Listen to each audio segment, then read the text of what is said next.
এটা মুম্বাইয়ের ঘটনা, এটা মুম্বাইয়ের একটা সোসাইটির ঘটনা। যারা হচ্ছে ছাগল কেনাবেচা করছিল, হিন্দুত্ববাদী সে বলছে যে হচ্ছে আমারও শুকর কেনাবেচা করতে দিতে হবে বলে এই নিয়ে পুলিশ এবং হচ্ছে কি পাবলিকের মধ্যে গন্ডগোল।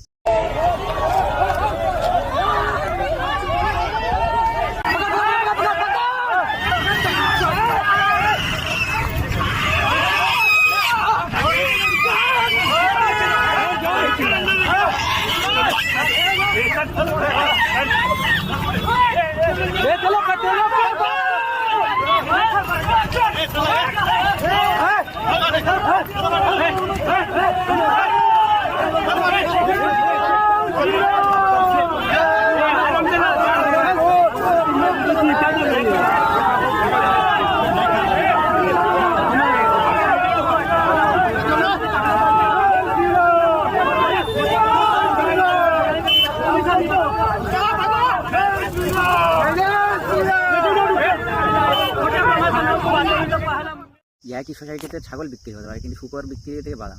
প্রতিটা সোসাইটিতে সবার সমান অধিকার থাকে। এই কেনাবেচা করতে পারে, এবার শুকর কেনাবেচার অধিকার থাকা উচিত প্রত্যেকটা।